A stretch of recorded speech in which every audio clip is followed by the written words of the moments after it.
رب اشرح لي صدري ويسر لي أمري واحلل عقدة من لساني يفقه قولي اللهم صل على محمد وعلى آل محمد كما صليت على إبراهيم وعلى آل إبراهيم إنك حميد مجيد اللهم بارك على محمد وعلى آل محمد كما باركت على إبراهيم وعلى آل إبراهيم إنك حميد مجيد۔ میرے محترم بزرگوں اور نوجوان دوستوں، پچھلے خطاب میں نبی پاک صلی اللہ علیہ وسلم پر وحی کی ابتدا کیسی ہوئی اور وحی کی ابتدا کے وقت کیا واقعات پیش آئے اور نبی پاک صلی اللہ علیہ وسلم پر وحی کا کیا اثر ہوا، اور اماں جان حضرت خدیجہ رضی اللہ تعالی عنہ نے کتنے اچھے انداز میں آپ صلی اللہ علیہ وسلم کو تسلی دی،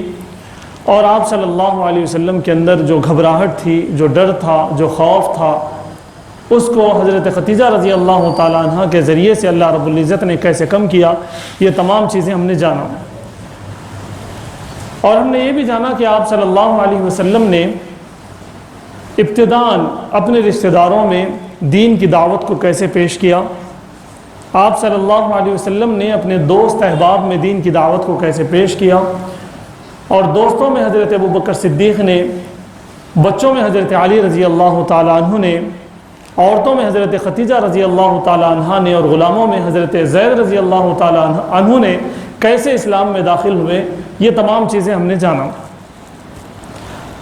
آج کے اس خطاب میں انشاءاللہ ہم لوگ جاننے کی کوشش کریں گے کہ علی الاعلان، نبوت کا اعلان کیسے ہوا، کھلم کھلا اللہ کے رسول صلی اللہ علیہ وسلم نے دین کی دعوت پیش کرنا کیسے شروع کیا اور کیا حالات آئے، اس کو انشاءاللہ مختصر جاننے کی کوشش کریں گے۔ اس کے بعد آخر میں اگر وقت ہوگا تو انشاءاللہ شہید بابری مسجد کا کیا پیغام ہے وہ بھی میں پیش کرنے کی کوشش کروں گا۔ تو آئیے سب سے پہلے جانتے ہیں کہ اللہ کے رسول صلی اللہ علیہ وسلم نے دین کی دعوت کو علی الاعلان کیسے شروع کیا اور نبوت کا اعلان کیسے کیا۔ دوستو، وحی کی ابتدا کے بعد 3 سال تک اللہ رب العزت کا یہ حکم تھا کہ کھلم کھلا اعلان نہ کیا جائے اور خاموشی سے دین کی دعوت کا کام کیا جائے۔ اللہ کے رسول صلی اللہ علیہ وسلم نے 3 سال تک ایسے ہی کیا، اپنے دوست احباب میں، اپنے رشتہ داروں میں، اپنے جان پہچان کے لوگوں میں خفیہ طور پر، خاموشی کے ساتھ، خفیہ طور پر بھی کہنا درست نہیں ہے، خاموشی سے آپ صلی اللہ علیہ وسلم نے دین کی دعوت پیش کی، اور بہت سارے لوگ دین میں داخل ہوئے۔ بہت ساروں سے مطلب ہے 40 سے زائد لوگ اسلام میں داخل ہو گئے ان 3 سالوں میں بھی۔ اس میں بھی سب سے زیادہ حضرت ابوبکر صدیق رضی اللہ تعالیٰ عنہ کی وجہ سے، ان کی دعوت سے اور ان کے لوگوں تک پہنچ کر دین کو پیش کرنے سے زیادہ لوگوں نے اسلام قبول کیا۔ آپ صلی اللہ علیہ وسلم کے بعد انہی کا نمبر آتا ہے کہ انہی کی دعوت سے زیادہ لوگوں نے اسلام کو قبول کیا، دین میں داخل ہوئے۔ 3 سال کے بعد اللہ رب العزت نے اللہ کے رسول صلی اللہ علیہ وسلم کو یہ حکم فرمایا کہ اب آپ علی الاعلان دعوت پیش کر دیں۔ جو ہم آپ کو حکم دیتے ہیں وہ علی الاعلان، یعنی کہ واضح طور پر لوگوں کے سامنے دین کی دعوت کو پیش کر دیں، یہ اللہ کے رسول صلی اللہ علیہ وسلم کو حکم ہوا۔ جب اللہ کے رسول صلی اللہ علیہ وسلم کو یہ حکم ہوا تو اللہ کے رسول صلی اللہ علیہ وسلم نے اس وقت کی سب سے زیادہ بہترین جو میڈیا تھی، سب سے بہترین جو طریقہ تھا، اس کو اللہ کے رسول صلی اللہ علیہ وسلم نے اختیار کیا، اور وہ طریقہ تھا پہاڑ پر چڑھ کر، ایک لفظ تھا یا صباحا، ایک لفظ تھا، ایک ورڈ تھا یا صباحا، اور پہاڑ پر چڑھ کر، کسی اونچی جگہ پر چڑھ کر یہ آواز دی جاتی تھی تو پورے مکے کے لوگ وہاں پر جمع ہو جاتے تھے، یہ طریقہ تھا۔ تو اللہ کے رسول صلی اللہ علیہ وسلم نے کوہ صفا پر چڑھ کر، صفا پہاڑی پر چڑھ کر آپ صلی اللہ علیہ وسلم نے یہ آواز لگائی یا صباحا، یا صباحا۔ جب یہ آواز لگائی تو لوگ جو ہے جلدی سے جمع ہو گئے، تمام کے تمام لوگ جمع ہو گئے کہ بھائی اصل میں یہ آواز اس لیے لگائی جاتی تھی کہ کسی خطرے کو بتانے کے لیے، کسی خطرے کو بتانے کے لیے وہاں سے آواز لگائی جاتی تھی، اور یہ طریقہ تھا، وہاں کا وہ میڈیا تھا، گویا کہ میڈیا ہاؤس تھا وہ، وہاں سے جب آواز لگائی جاتی، صدا لگائی جاتی تو تمام کے تمام لوگ جمع ہو جاتے، پھر کیا میٹر ہے وہاں لوگوں کے سامنے پیش کیا جاتا۔ جیسے لشکر کوئی آ رہا، کسی کو معلوم ہو گیا کہ بھئی لشکر حملہ کرنے والا ہے تمام لوگوں پر، تو وہاں سے آواز لگائی جاتی تھی یا صباحا، تو لوگ جب آتے تو ان کو بتایا جاتا۔ اگر کسی کو معلوم ہوتا کہ بھئی بھکمری آنے والی ہے، قحط سالی آنے والی ہے، اگر کسی کو یہ بات معلوم ہوتی تو وہاں چڑھتے، بلند جگہ پر چڑھتے اور چڑھ کر کہتے یا صباحا، لوگ جب آ جاتے تو جب لوگوں کو آگاہ کیا جاتا۔ اگر کوئی بیماری آنے والی ہوتی یا بیماری آ جاتی، جیسے آج کل آپ کو پھر تھرڈ وے آنے والا ہے کووڈ کا، تو اس طرح کی کوئی بیماری آنے والی ہوتی یا بیماری آ رہی ہوتی تو بلند جگہ پہ چڑھا جاتا اور کہا جاتا یا صباحا، تو سب لوگ وہاں پر جمع ہو جاتے اور لوگوں کے درمیان یہ اعلان کیا جاتا۔ تو آپ صلی اللہ علیہ وسلم نے بھی اس طریقے کو استعمال کیا، اور گویا کہ علی الاعلان، یہ اعلان کرنا تھا کہ بھئی ہم اللہ کے نبی ہیں اور تم کو یہ بات ماننی ہے۔ اللہ کے رسول صلی اللہ علیہ وسلم نے جیسے ہی آواز لگائی، صدا لگائی، جیسا کہ آپ جانتے ہیں آپ صلی اللہ علیہ وسلم کو سب لوگ سچا جانتے تھے، امانت دار جانتے تھے، کسی کا حق نہ مارنے والے جانتے تھے، ہر اعتبار سے اللہ کے رسول صلی اللہ علیہ وسلم اتنے شریف تھے کہ ان لوگوں نے اپنے نسلوں میں ایسی شرافت نہیں پائی تھی۔ تو جب آپ صلی اللہ علیہ وسلم کو یا صباحا کہتے دیکھا تو لوگ جوق در جوق آ گئے، ٹولیاں جماعتیں گینگ آ گئی، ہر آدمی وہاں پر آ گیا اور پہنچ گیا جو پہنچ سکتا تھا، جہاں تک آواز گئی لوگ آ کر جمع ہو گئے، بہت سارے لوگ آ کر جمع ہو گئے کہ بھئی کیا بات ہے۔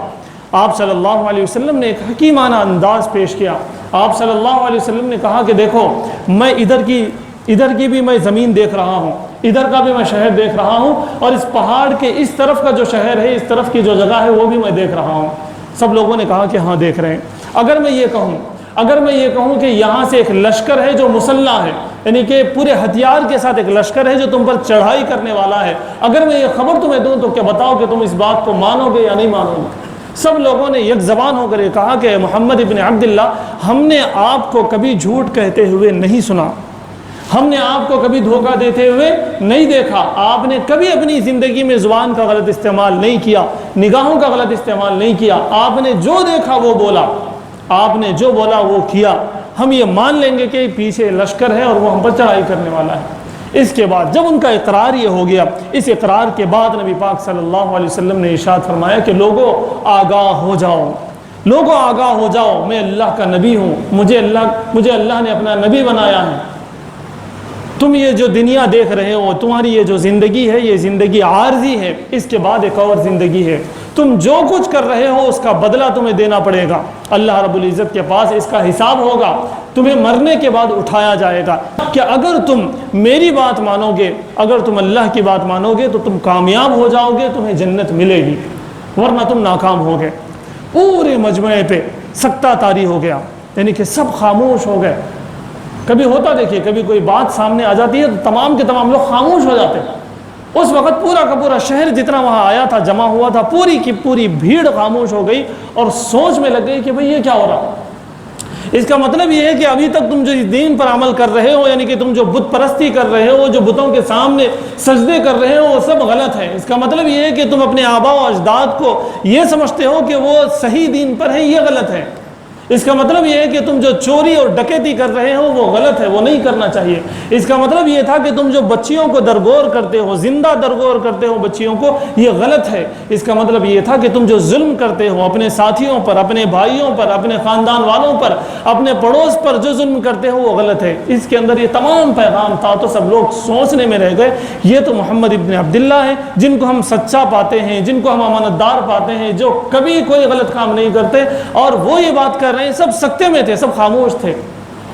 آپ دیکھیے کبھی ایسا سچویشن ہوتا تو اس سچویشن کو جب پازیٹیو وہاں پر ہونے والا ہوتا تو اس کو نیگیٹیو کرنے کے لیے کوئی نہ کوئی اٹھتا اور اس جو ہے پورے معاملے کو خراب کر دیتا۔ اسی طرح اس معاملے میں، اس بھیڑ میں ابو لہب، جو کہ آپ صلی اللہ علیہ وسلم کے چچا ہیں، لیکن ابو لہب نے کھڑے ہو کر یہ کہا کہ تبن لکا الہذا جماعتنا، تبن لکا یا محمد الہذا جماعتنا۔ ابھی لوگ سوچ رہے تھے کہ بھئی کیا فیصلہ کریں، بات تو صحیح ہے اور یہ کہنے والا بھی صحیح ہے، اس کی بات کو مان لینا چاہیے. ہو سکتا ہے بہت سارے ذہنوں میں یہ بات چل رہی تھی, تو اس بات کو خراب کرنے کے لیے ابو لہب نے اٹھ کر یہ کہا کہ محمد تم برباد ہو جاؤ, تمہارے ہاتھ برباد ہو جائیں, تم برباد ہو جاؤ. کیا اس وجہ سے تم نے ہمیں جمع کیا؟ اس فالتو بات کے لیے ہمیں جمع کیا؟ یہاں تو جمع کیا جاتا ہے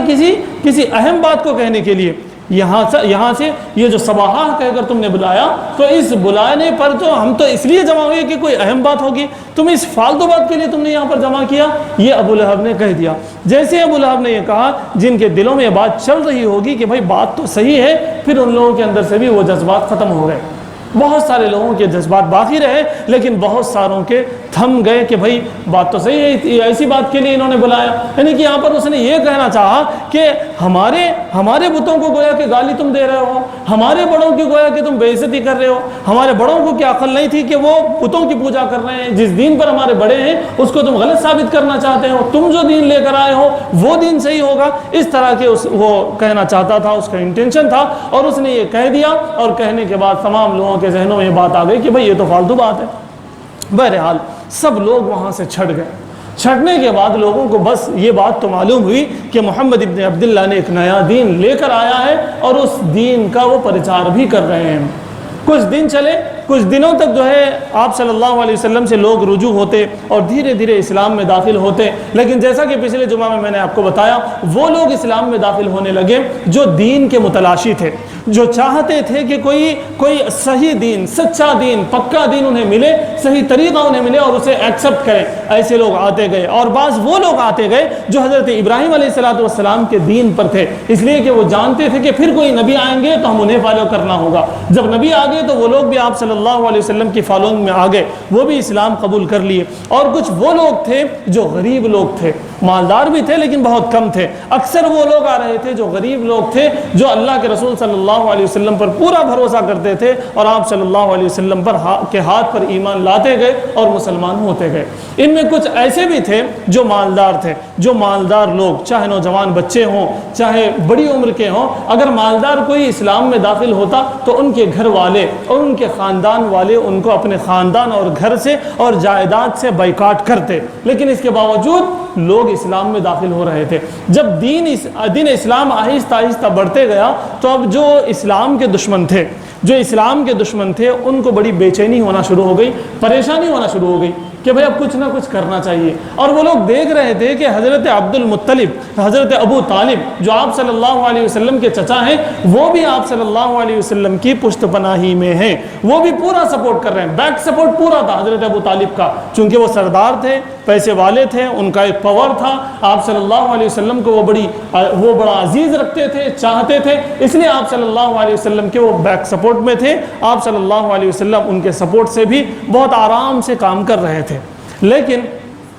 کفار قریش کے جو کفار تھے, ان لوگوں میں جو سردار تھے, وہ لوگ, بہت سارے نام آتے ہیں, اس میں عتبہ کا بھی نام آتا, اور بھی کئی سارے نام آتے. یہ لوگ مل کے ایک جو ہے کمیٹی بنائے, یہ لوگ ایک مشورہ کرے کہ بھائی ایسا نہیں ہوتا, اگر دھیرے دھیرے ایسا ہوتے گیا تو پھر ہمارا دین پورا ختم ہو جاتا, محمد کا دین یہاں پر جو ہے آباد ہو جاتا, اس کو ختم کرنا ہے. اس کے لیے کیا کریں گے بھائی, چلو سب سے پہلے حضرت ابو طالب سے بات کریں گے. اس لیے مشورہ ہوا, ایک ٹیم بنی, ٹیم بن کے حضرت ابو طالب کے پاس گئے. سب لوگ جا کے بولے کہ دیکھو یہ بات بالکل غلط ہے, محمد جو کام کر رہے, تمہارے بھتیجے جو کام کر رہے, ان کاموں کے اندر بہت زیادہ ہمارے کو ناراضگی ہے. ہمارے بتوں کو برا بھلا کہہ رہے, ہمارے بتوں کو کنڈم کر دے رہے, کوئی چیز نہیں ہے بول رہے, اور ہمارے آباء و اجداد جس دین پر تھے اس دین کو یہ گویا کہ گالی دے رہے, اس کو ختم کر دو بول رہے. وہ دین کوئی دین نہیں ہے بول رہے, تو ہمارے پورے آباء و اجداد جس دین پر تھے اس دین کو غلط بولنا گویا کہ ہمارے آباء و اجداد کو احمق کہنا ہے, بیوقوف کہنا ہے. کیا وہ لوگ بیوقوف تھے جو اس دین پر تھے؟ تو یہ بات ہمارے کو برداشت نہیں ہو سکتی, یا تو آپ بھی ہمارے دین میں ہیں. انہوں نے یہ کہا کہ بھئی آپ بھی ہمارے دین پر ہے. ابو طالب نے ابھی اسلام قبول نہیں کیا, اس کے بعد بھی نہیں کیا, اللہ کی مرضی تھی وہ. تو انہوں نے یہ بات جتا, آپ بھی ہمارے ساتھ ہیں, یا تو آپ محمد کو اکیلے چھوڑ دیں یا پھر آپ ہمارے ساتھ ہو لیں ان کے مقابلے کے لیے. یہ انہوں نے کہہ دیا. بڑی بات ہو گئی. کیا کہا, وہ دستہ آیا, وہ جماعت آئی اور آ کر کہا کہ محمد کے خلاف کارروائی کرنا ہے. اگر تم ہمارے ساتھ ہو جاتے تو بہت اچھی بات ہے, اگر نہیں ہو رہے تو محمد کو اکیلا چھوڑ دو صلی اللہ علیہ وسلم. حضرت ابو طالب ذرا پریشان ہو گئے اور پریشان ہو کے ان لوگوں کو سمجھا بجھا کے واپس کر دی۔ یہ بات روایتوں میں یہ بات ہے کہ حضرت ابو طالب پریشان ہو گئے اور ہو کر ان لوگوں کو سمجھا بجھا کر واپس کر دیا کہ بھئی میں معاملہ دیکھوں گا، تم جاؤ۔ پھر اس کے بعد اللہ کے رسول صلی اللہ علیہ وسلم کو طلب کیا، بلایا، رسول پاک صلی اللہ علیہ وسلم تشریف لائے۔ لانے کے بعد حضرت ابو طالب نے کہا کہ بیٹا دیکھو، معاملہ یہ ہے کہ وہ بہت زیادہ ناراض ہیں، سخت ناراض ہیں، وہ کچھ نہ کچھ کارروائی کرنا چاہتے ہیں، اور وہ یوں کہتے ہیں، تم بتاؤ کہ کیا کریں۔ آپ صلی اللہ علیہ وسلم نے اس وقت جو جملہ کہا، وہ جملہ آج تک ایک تاریخی جملہ ہے۔ کوئی بھی اس جملے کو پڑھتا ہے یا سنتا ہے تو وہ اش کرنے لگتا ہے، وہ جو ہے پریشان ہوتا کہ بھئی یہ کیسی طاقت تھی حضرت محمد صلی اللہ علیہ وسلم کے پاس، کیسی فراست تھی اور کیسی جرأت تھی کہ یہ بات کہہ دی۔ اللہ کے رسول صلی اللہ علیہ وسلم نے کہا کہ چچا جان، اگر یہ لوگ میرے سیدھے ہاتھ میں چاند اور بائیں ہاتھ میں سورج بھی رکھ دیں، ایک ہاتھ میں چاند اور ایک ہاتھ میں سورج بھی رکھ دیں، تب بھی میں اپنے اس کام سے غافل نہیں ہو سکتا، میں اس کام کو چھوڑ نہیں سکتا، یہاں تک کہ یا تو پورے کے پورے مکے والے اسلام میں داخل ہو جائیں یا پھر میری جان ہی چلی جائے، اس وقت تک میں خاموش نہیں ہو سکتا۔ حضرت ابو طالب نے جب یہ سنا تو پریشان ہو گئے اور وہاں سے چلنے لگے۔ یہ سوچ کر اللہ کے رسول صلی اللہ علیہ وسلم چلنے لگے کہ بھئی اب لگ رہا کہ حضرت ابو طالب جو ہے، میرے چچا جو ہیں، اب وہ میری پشت پناہی نہیں کریں گے، مجھے سپورٹ نہیں دیں گے، بیک سپورٹ مجھے نہیں ملے گا، اب یہ ہار چکے ہیں۔ یہ سوچ کر اللہ کے رسول صلی اللہ علیہ وسلم وہاں سے چلنے لگے۔ کچھ قدم بڑھائے تھے کہ حضرت ابو طالب نے آپ صلی اللہ علیہ وسلم کو بلایا، بھتیجے لو سنو سنو سنو ادھر سنو۔ پھر جب آپ صلی اللہ علیہ وسلم آئے تو انہوں نے کہا کہ تمہیں جو کام کرنا ہے اور جو تم کام کر رہے ہو وہ تم ڈنکے کی چوٹ پر کرو، کون تمہیں روکتا ہے میں دیکھتا ہوں، میرے جیتے جی تمہارا کوئی کچھ نہیں کر سکتا۔ یہ حضرت ابو طالب نے تسلی دی اور یہ کہہ کر آپ صلی اللہ علیہ وسلم کو وہاں سے بھیجا۔ حدیث میں یہ بات آتی ہے، آپ صلی اللہ علیہ وسلم نے یہ فرمایا کہ میں یہ سوچ کر وہاں سے چلا تھا کہ ابو طالب اب ہمت ہار چکے ہیں، اب مجھے سپورٹ نہیں کریں گے، لیکن اللہ کا فیصلہ یہ تھا کہ پھر بلائے اور بلا کے یہ بولے کہ بھئی آپ کو جو کرنا ہے کرو، میں آپ کے ساتھ ہوں، میں اپنی قوم سے بھی لڑ لوں گا، میں سرداروں سے بھی لڑ لوں گا، کوئی مسئلہ نہیں ہے۔ یہ آپ صلی اللہ علیہ وسلم کو بتایا گیا۔ جب یہ بات آپ صلی اللہ علیہ وسلم نے سنی تو پھر اور آپ صلی اللہ علیہ وسلم گویا کہ خوش ہو گئے، سینہ چوڑا ہو گیا۔ آپ صلی اللہ علیہ وسلم نے اپنے مشن میں، اپنے کام میں اور زیادتی کی اور لوگوں تک پہنچ کر اس کے بعد آپ صلی اللہ علیہ وسلم کیا عکاظ، کیا یعینہ کا بازار، کیا ذوالحجاز کا بازار، ہر بازار میں آپ صلی اللہ علیہ وسلم پہنچتے، یعنی کہ مارکیٹس میں پہنچتے، میلوں میں پہنچتے اور پہنچ کر اللہ کے رسول صلی اللہ علیہ وسلم دین کی دعوت پیش کرتے، کہتے کہ ایک اللہ کو مانو، مجھے نبی مانو، یہ تمام چیزیں جو تم کر رہے ہو، دھوکہ دہی چھوڑ دو، نگاہوں کی غلط استعمال چھوڑ دو، پیسے کا غلط استعمال چھوڑ دو، جتنی اچھی باتیں ہوتی تھیں تمام کے تمام آپ صلی اللہ علیہ وسلم میلوں میں، ٹھیلوں میں جا کر بتاتے، دعوتوں میں جا کر بتاتے، جہاں پر بھی لوگ جمع ہوتے آپ صلی اللہ علیہ وسلم پہنچتے اور ان کو پیغام دیتے۔ تو یوں آپ صلی اللہ علیہ وسلم نے اپنی دعوتی اعلان کے ساتھ کھلم کھلا دعوتی دور کو آپ صلی اللہ علیہ وسلم نے یوں سٹارٹ کیا، یوں شروع کیا اور وہ آگے بڑھتا رہا۔ یہاں پر میں رک کر ایک پیغام دینا چاہتا ہوں سیرت النبی صلی اللہ علیہ وسلم کے اس چیپٹر سے، کہ آپ صلی اللہ علیہ وسلم نے کوہ صفا پر ٹھہر کر لوگوں کو بلایا، یا صباحا کہہ کر بلایا، تو اس سے بھی ایک پیغام ملتا ہے۔ آپ صلی اللہ علیہ وسلم کے بارے میں لوگوں نے یہ سوچا کہ آپ تو سچے ہیں، آپ تو امانت دار ہیں، آپ نے کبھی کوئی کام غلط نہیں کیا، یہ جو ان لوگوں کے ذہنوں میں آیا وہ بھی ہمیں ایک پیغام دیتا ہے۔ اور وہاں پر جو مخالفت آپ صلی اللہ علیہ وسلم کی ہوئی، اس سے بھی ہمیں ایک پیغام ملتا ہے۔ پھر اس کے بعد ایک کمیٹی بن کے حضرت ابو طالب کے پاس لوگ جو گئے اور جا کے جو مقدمہ رکھا، اس سے بھی ہمیں سبق ملتا ہے۔ اس کے بعد ابو طالب نے جو جواب دیا، اس سے بھی ہمیں سبق ملتا ہے۔ اس کے بعد آپ صلی اللہ علیہ وسلم نے میلے ٹھیلوں میں جا کر، جہاں لوگ جمع ہوتے وہاں جا کر جو دین کا پیغام پہنچاتے، میرے دوست، تو اس سے بھی ہمیں ایک سبق ملتا ہے۔ ون بائی ون انشاءاللہ میں آپ کو بتاتا ہوں کہ ہمیں کیا سبق مل رہا ہے۔ سب سے پہلا سبق، آپ صلی اللہ علیہ وسلم نے کوہ صفا پر چڑھا اور چڑھ کر کہا کہ اے لوگوں سنو، اے لوگوں سنو، ایک خطرے کی بات ہے، اور آپ صلی اللہ علیہ وسلم نے وہاں سے اعلان کیا۔ اس کا مطلب یہ ہے کہ آج ہمیں جو سورس ملیں گے دین کی دعوت پیش کرنے کے لیے، دین کی بات لوگوں کے سامنے رکھنے کے لیے، جو سورسز آج ہمارے پاس ہیں، چاہے سوشل میڈیا ہو، چاہے جمعہ کا خطبہ ہو، چاہے اجتماعات ہوں، وہ ہمارے لیے ایک سورس ہے، اور ہمیں یہ سبق ملتا ہے کہ ہمیں ایسے سورسز کو ہرگز مس نہ کریں جہاں سے ہم دین کا پیغام پہنچا سکتے ہوں۔ سوشل میڈیا سے میں آپ کو بتانا چاہوں گا، میں نوجوانوں کو بتانا چاہوں گا، اچھے میسیجز، اچھے ویڈیوز آپ خوب فارورڈ کریں، خوب شیئر کریں، یہ بھی سنت ہو سکتا ہے، یہ بھی سنت ہے، میں بلکہ آپ کو بتا دوں یہ بھی سنت ہے، اس لیے کہ آپ صلی اللہ علیہ وسلم نے کوہ صفا پر چڑھ کر جو یا صباحا کہا،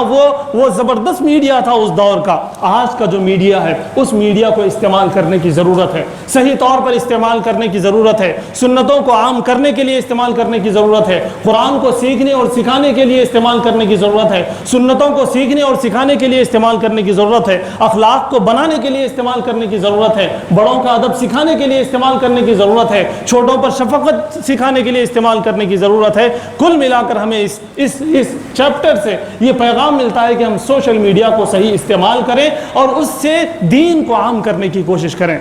آگے جن لوگوں کے اندر جو بات آئی تھی کہ یہ تو صحیح آدمی ہیں، یہ تو ہمیشہ سچ بولتے ہیں، یہ تو ہمیشہ صحیح دیکھتے ہیں، تو میرے دوستو اس سے بھی ہمیں ایک پیغام ملتا ہے۔ اگر ہم چاہیں کہ ہم اپنے بچوں پر، ہم اپنے گھر والوں پر اثر انداز ہوں،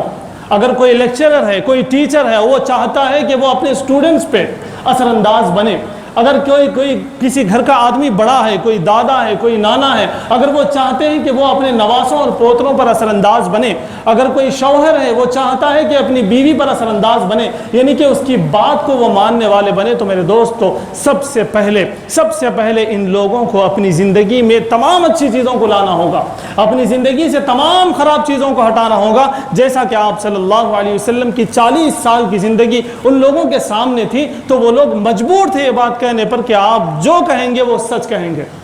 آپ جو کہیں گے وہ سچ کہیں گے، آپ جو کہیں گے وہ حق کہیں گے، یہ کہنے پر وہ لوگ مجبور تھے۔ تو ہمیں یہ پیغام ملتا ہے کہ جو کہنے والا ہوگا میں اپنے آپ کو بھی اس کے اندر شامل کروں گا، میں آپ کو بھی اس میں شامل کروں گا۔ آپ کو جب اپنے بچوں کو، اپنے بڑوں کو، اپنے رشتہ داروں کو، اپنے پڑوسیوں کو کوئی اچھا پیغام دینا ہوگا تو میرے دوستو سب سے پہلے مجھے اور آپ کو اس پر عمل کرنا ہوگا، جیسا کہ اللہ کے رسول صلی اللہ علیہ وسلم نے 40 سال اس پر عمل کیا، اس کے بعد پیغام دینا شروع کیا۔ ایک اور پیغام یہاں پر ہمیں یہ ملتا ہے کہ ہماری مخالفت ہوگی، نبی صلی اللہ علیہ وسلم کی مخالفت ہوئی تو ہم اور آپ کیا چیز ہیں؟ اگر ہم اچھی بات بتائیں گے، ہم معاشرے کو سدھارنے چلیں گے، ہم اپنے بچوں کو سدھارنے چلیں گے، ہم پڑوسیوں کو نیک پیغام دینے چلیں گے، ہم رشتہ داروں کو سدھارنے چلیں گے، تو ہماری مخالفت ہوگی۔ نبی کی مخالفت ہوئی تو میری اور آپ کی مخالفت کیوں نہیں ہوگی؟ اگر مخالفت ہو تو ہم بیٹھ نہیں جائیں گے، ہم ڈر نہیں جائیں گے، بلکہ ہم اپنے مشن کو آگے بڑھانے کی تدبیریں کریں گے، ہم کوشش کریں گے، ہم ہر اعتبار سے کوشش کرتے ہوئے ہم اپنے مشن کو آگے بڑھانے کی کوشش کریں گے۔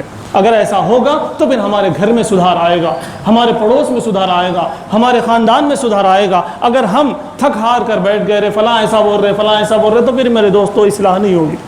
ایک اور پیغام یہ ملتا ہے کہ سامنے جو مخالف ہے وہ اس کی کمیٹی بھی بنے گی، وہ سب مل کے ہمیں بٹھانے کی کوشش کریں گے، وہ سب مل کے سازش کریں گے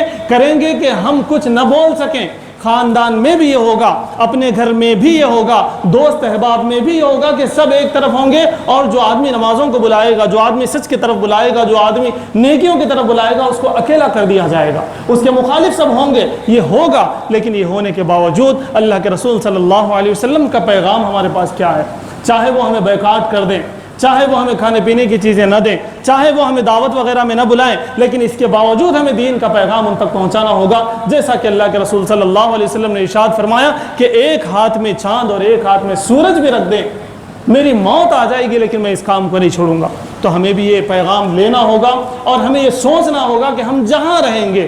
ہمارے پڑوسی جو ہوں گے، ہمارے خاندان کے جو احباب ہوں گے، اگر کوئی ٹیچر اور لیکچرر ہے تو اس کے جو اسٹوڈنٹس ہوں گے ان کو سدھارنے میں لگے رہیں گے۔ اس کا ہمیں عہد کرنا ہوگا۔ اگر عہد کریں گے تو پھر ہم سیرت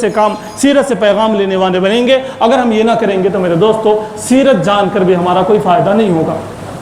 تو یہ چند پیغامات ہیں جو میں آپ کو دینا چاہتا تھا۔ اب 1-2 منٹ کے اندر، چونکہ بابری مسجد کی شہادت کا دن آنے والا ہے، تو اس بابری مسجد کی جو شہید بابری مسجد ہے جو ہاتھ سے نکل چکی ہے گویا کہ، اس کا میں آپ کو پیغام دینا چاہتا ہوں۔ بابری مسجد جو شہید ہوئی ہے اس کا پیغام ہے میرے دوستو کہ ہم مسجدوں کو آباد کریں، ہم مسجدوں کو صاف ستھرا رکھیں، ہم مسجدوں سے جڑ جائیں۔ بابری مسجد کی شہادت کی ایک اہم وجہ یہ ہے کہ وہ ویران تھی۔ ایک اہم وجہ یہ تھی، میرے کو آپ سینکڑوں مرتبہ کہنے کے لیے کہے تو میں آپ کو کہوں گا اور آپ کا دل بھی یہ کہے گا کہ ایک وجہ یہ تھی کہ وہ مسجد ویران تھی۔ آج اگر ہم مسجدیں ویران رکھیں گے، چاہے وہ ہماری بستی کی مسجد ہو، چاہے وہ کسی گاؤں کی مسجد ہو، چاہے وہ کسی شہر کی مسجد ہو، اگر مسجد آباد نہ ہوگی، اگر ہم مسجد سے قریب نہ ہوں گے، ہم میں کتنے ایسے لوگ ہیں جو صرف جمعہ کے دن مسجد تشریف لاتے ہیں؟ ہم میں سے کتنے لوگ ایسے ہیں جو فجر کی نماز بھی مسجد میں پڑھتے ہوں، جو ظہر کی نماز بھی مسجد میں پڑھتے ہوں، عصر کی نماز اور مغرب اور عشاء کی نماز بھی مسجد میں پڑھتے ہوں؟ ہم میں کتنے ہیں وہ لوگ؟ ہمیں کیوں بات سمجھ میں نہیں آتی؟ شہید مسجد ہمیں یہ پیغام دیتی ہے کہ مسجدوں کو آباد رکھو، مسجدوں سے جڑ جاؤ۔ بستی میں جتنے چھوٹے چھوٹے بچے ہیں، جتنے نوجوان ہیں، وہ مسجد میں وقت گزاریں۔ وہ مسجد میں وقت کیسے گزاریں؟ ان کے لیے مکتب کا التزام ہو، ان کے لیے تعلیم بالغان کا التزام ہو، ان کے لیے مسجد کی طرف سے سپورٹس کا انتظام ہو، ان کے لیے مسجد کی طرف سے ایجوکیشن کا انتظام ہو۔ اگر یتیم بچے اور یتیم بچیاں ہیں تو ان کا کچھ کرنا مسجد سے ہو۔ اگر کوئی بے روزگار ہے تو ان کا بھی کنسرن مسجد سے ہو، مسجد سے ان کو روزگار مل سکے۔ اگر کوئی بھٹکتا پھرتا ہے، کوئی بہہ گیا ہے تو اس کو مسجد کے لوگ جائیں اور جا کر اسے سمجھانے کی کوشش کریں، یعنی کہ کاؤنسلنگ سینٹر بھی ہو۔ یتیموں کے لیے بھی یہاں پر کچھ ہو، بیواؤں کے لیے بھی یہاں پر کچھ ہو، بے روزگاروں کے لیے بھی یہاں پر کچھ ہو، لڑائی جھگڑے اگر گھریلو ہیں تو اس کے لیے بھی کچھ ہو، اگر کوئی آوارہ پن میں آ گیا تو اس کے لیے بھی کچھ علاج مسجد میں ہو۔ اگر یہ سب ہوگا تو مسجد آباد ہوگی۔ اور بابری مسجد، شہید بابری مسجد کا یہ پیغام ہے کہ یہ تمام چیزیں ہونی چاہیے۔ آپ تاریخ اٹھائیے، نبی پاک صلی اللہ علیہ وسلم کی جو مسجد تھی اس مسجد سے یہ تمام چیزیں ہوتی تھیں۔ بچے بھی مسجد سے کنسلٹ، جوان بھی مسجد سے ربط میں، بوڑھے اور بڑے بھی مسجد سے ربط میں، جو بے روزگار ہیں وہ بھی مسجد سے لگے ہوئے، جو ایجوکیشن سے دور ہیں وہ بھی مسجد سے لگے ہوئے۔ تو میرے دوستو، میں آپ کو یہ پیغام دینا چاہتا ہوں، کمیٹی والے کچھ نہیں کر سکتے جب تک آپ تیار نہ ہو، جب تک آپ اپنے بچوں کو پڑھانے کے لیے تیار نہ ہو، کمیٹی اور مسجد کچھ نہیں کر سکتی۔ جب تک آپ اپنے نوجوانوں کو قرآن پڑھانا سکھانا نہ چاہیں، جب تک کوئی کچھ نہیں کر سکتا۔ جب تک آپ اپنے مسائل لے کر مسجد نہیں آئیں گے تب تک کچھ نہیں ہوگا۔ جب تک یتیم اور بیوائیں مسجد کو کنسلٹ نہ ہو جائیں تب تک کچھ نہیں ہوگا۔ اس لیے میرے دوستو، شہید بابری مسجد کا یہ پیغام میں دینا چاہتا ہوں کہ یہی نہیں، ہر مسجد پوری بستی کے لیے ایک پاور ہاؤس ہے، ہر اعتبار سے ہونا چاہیے۔ جیسے مسجد نبوی تھی اسی طرح ہمیں ہونا چاہیے۔ اللہ تعالیٰ سے دعا ہے کہ اللہ تعالیٰ ہمیں مسجدوں کو آباد کرنے اور اپنے معاملات کو مسجد سے اور امام سے، خطیب سے جوڑنے کی اللہ تعالیٰ ہمیں توفیق عطا فرمائے۔